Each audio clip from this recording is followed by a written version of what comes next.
Assalamualaikum warahmatullahi wabarakatuh.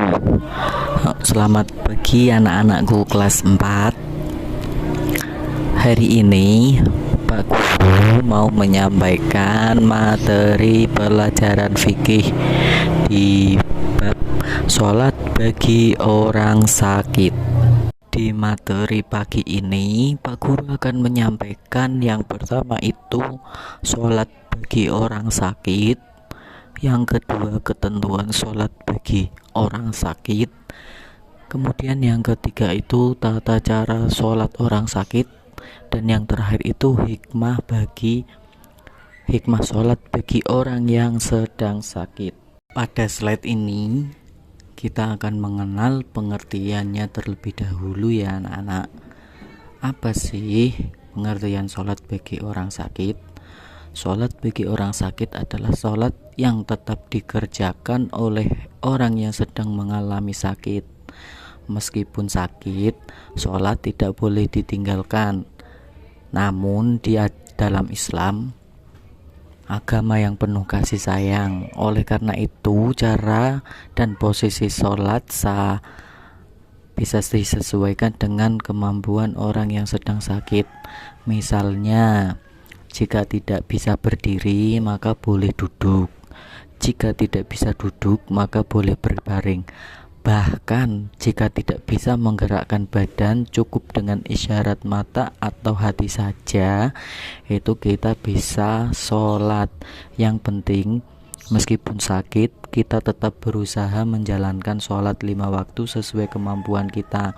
Itulah keindahan Islam, memberi kemudahan bagi yang dalam kesulitan. Kita lanjut ya pembahasan tentang sholat bagi orang sakit. Nah, ternyata ada beberapa ketentuan loh yang penting sekali yang harus kita pahami. Yang pertama itu sholat tetap hukumnya wajib meskipun kalian itu sedang sakit. Kalian tetap harus menjalankan sholat 5 waktu. Kemudian yang kedua, sholat bisa disesuaikan dengan kemampuan. Artinya apa? Kalau tidak berdiri, kita boleh sholat sambil duduk. Kalau tidak bisa duduk, boleh dengan berbaring. Bahkan kalau tidak bisa bergerak sama sekali, cukup dengan isyarat atau hati saja. Jadi isyarat itu dengan kedipan mata. Kalau hati itu berarti berbicaranya itu dalam hati, sholatnya dalam hati.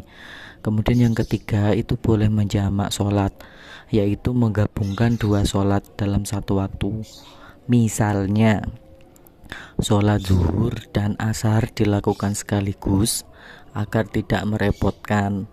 Kemudian yang keempat, kalau sudah sholat itu semampunya, tidak perlu mengulang sholat setelah sembuh, karena Allah Maha Pengasih dan menerima usaha kita. Dan yang terakhir atau yang kelima, itu tidak wajib sholat berjamaah kalau lagi sakit, karena mungkin musola atau masjidnya jauh. Cukup sholat sendiri di rumah atau di tempat tidur. Nah, tadi itu ketentuan sholat bagi orang yang sedang sakit. Lanjut di slide selanjutnya. Sekarang kita akan belajar tentang tata cara sholat bagi orang sakit, dimulai dari bersuci atau wudhu. Meskipun sedang sakit, kita tetap wajib bersuci sebelum sholat. Caranya gimana sih? Caranya bisa dengan wudhu seperti biasa atau tayamum, tergantung kemampuan. Kalau orang sakit masih mampu menggunakan air, maka tetap diwajibkan untuk berwudu seperti biasanya. Tapi jika tidak bisa menggunakan air, misalnya menggunakan air bisa membahayakan kesehatan, tidak bisa bergerak menuju air, tidak ada yang bisa membantu mengambilkan air, atau air yang tersedia sangat dingin dan tidak ada alat penghangat yang aman, maka boleh tayamum sebagai gantinya. Nah, tayamum itu bersuci menggunakan debu. Tayamum dilakukan dengan mengusap debu yang suci ke wajah dan tangan sebagai bentuk bersuci saat tidak bisa menggunakan air. Kita lanjutkan ya pembahasan tentang tata cara sholat bagi orang sakit. Yang pertama itu adalah dengan posisi duduk, entah itu di kasur ataupun di kursi. Jika kalian lihat biasanya itu kan kebanyakan kalau pas sholat Jumat kalian itu melihat orang yang sudah lanjut usia itu sholat dengan cara duduk. Jika seseorang tidak mampu berdiri, maka boleh sholat dengan posisi duduk sesuai kemampuan. Kemudian di gambar ini kalian bisa lihat gerakan sholat sambil duduk, yaitu dimulai dengan takbiratul ihram, kemudian membaca surat Al-Fatihah, dilanjutkan dengan ruku menggunakan isyarat tubuh, kemudian i'tidal, lalu sujud dilakukan semampunya, bisa dengan menunduk, kemudian duduk di antara kedua sujud, lalu tasyahud akhir dan diakhiri dengan salam. Sebenarnya itu sama dengan sholat seperti biasa, namun caranya itu dengan posisi duduk, karena orang yang sedang sakit biasanya kan tidak bisa berdiri. Kemudian jika orang tersebut tidak bisa duduk, maka sholatnya itu boleh dengan cara berbaring seperti yang kalian lihat posisinya pada gambar di layar. Nah, caranya gimana? Caranya itu yang pertama, dua kaki diarahkan ke kiblat, kepala ditinggikan dengan alas bantal dan muka diarahkan ke kiblat, berniat dan takbiratul ihram. Kemudian bersedekap, membaca doa iftitah, Al-Fatihah dan surah dalam Al-Quran.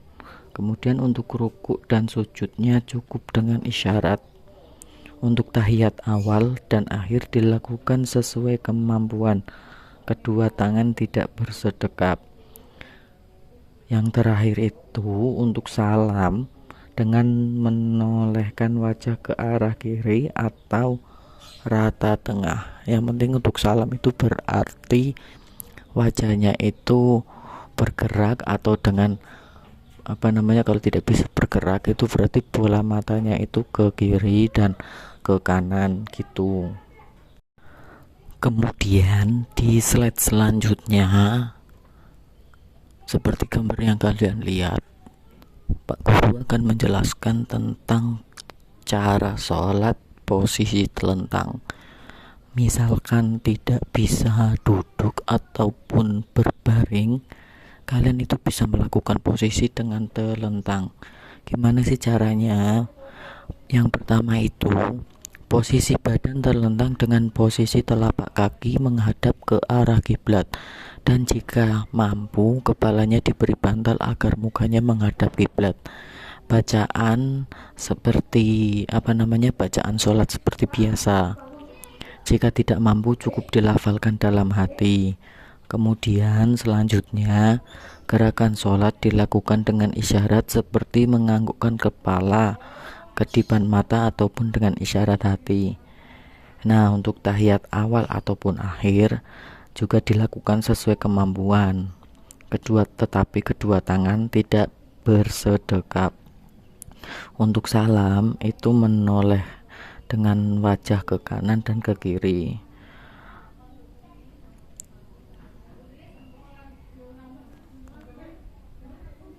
Kemudian untuk tambahan, jika dalam kondisi kritis ataupun sakit parah, apabila tidak mampu dikerjakan, maka cukup dengan isyarat hati. Jadi kalian itu sholatnya di dalam hati. Lanjut ya, anak-anak yang soleh dan soleha, meskipun kita sedang sakit, kita tetap dianjurkan untuk sholat. Ternyata ada Banyak sekali hikmah atau manfaat dari sholat saat sakit loh. Yang pertama, kita bisa mensyukuri nikmat sehat yang Allah berikan. Jadi kita selalu ingat Allah meskipun kita sedang sakit. Kedua, Allah makin cinta kepada kita. Karena apa? Karena kita tetap taat meskipun dalam keadaan diberi cobaan sedang sakit. Ketiga, hati kita menjadi lebih tenang dan tentram. Keempat, kita jadi sadar akan kemurahan Allah karena kita tetap diberi kemudahan dalam beribadah meskipun saat sakit. Dan yang kelima, sholat bisa mendekatkan diri kita kepada Allah. Yang terakhir, tentu saja meningkatkan iman dan takwa kita. Masya Allah, banyak sekali ya manfaatnya. Jadi pesan Pak Guru, jangan tinggalkan sholat meskipun kita sedang tidak enak badan ya. Nah, anak-anakku yang soleh dan soleha, kita sudah sampai pada bagian akhir materi sholat bagi orang sakit. Kesimpulannya, sakit bukan alasan untuk meninggalkan sholat ya, karena Allah itu maha pemurah dan memberi kemudahan bagi hamba-hambanya dalam beribadah sesuai kemampuan. Allah pun telah berfirman di surat Al-Baqarah yang bunyinya la yukallifullahu nafsan illa wus'aha, yang artinya Allah tidak membebani seseorang kecuali menurut kesanggupannya.